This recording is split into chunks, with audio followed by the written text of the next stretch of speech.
নমস্কাৰ বন্ধু বান্ধৱীসকল, মই আচলতে নিজৰ বিষয়ে প্ৰকাশ কৰিব পৰাকৈ তেনেকৈ ভিডিঅ' নবনাওঁ।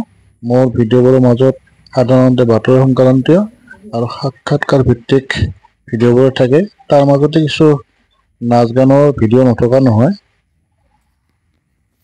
আজি মই এই ভিডিঅ'টো মোৰ নিজৰ বিষয়ে কিছু কথা প্ৰকাশ কৰিবৰ কাৰণে বনালোঁ।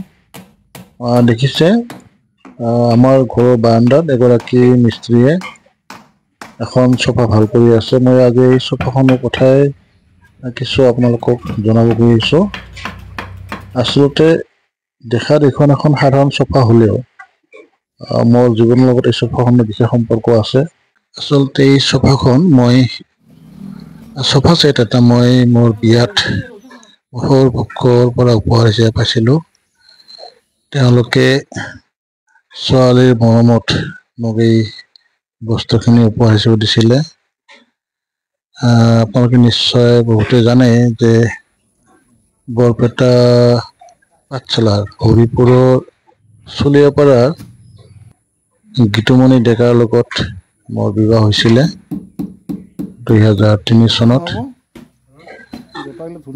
দুখৰ বিষয়, গীতুমণি ডেকা এতিয়া আৰু এই পৃথিৱীত নাই।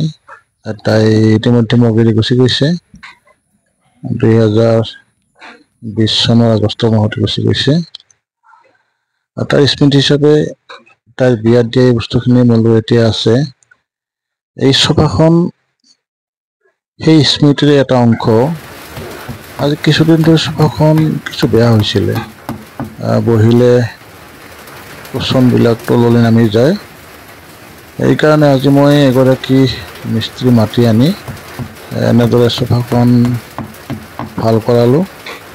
আৰু এই আপাহতে মই এই চোফাৰ কাহিনীটো আপোনালোকক জনাম বুলি মই আচলতে এই ভিডিঅ'টো বনালোঁ। দায় দোষ নধৰিব। আচলতে এই চোফাখন মোৰ বিয়াত মোৰ শহুৰ পক্ষই উপহাৰ হিচাপে দিছিলে। এই চোফাখন মোৰ শহুৰ পক্ষৰ হৈ উপহাৰ দিছিলে আমাৰ ধুবুৰীত থকা ভিনদেউ অৰ্থাৎ শালপতি মোৰ পত্নীৰ বাইদেউ নিবেদিতা ডেকাৰ স্বামী বাবন ভিনদেউ তাপসদে তেওঁ দিছিলে উপহাৰ হিচাপে।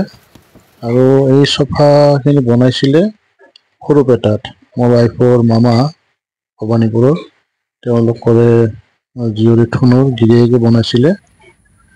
যি হওক, এই চোফাযোৰৰ লগত আমাৰ বিবাহৰ যি স্মৃতি জড়িত হৈ আছে।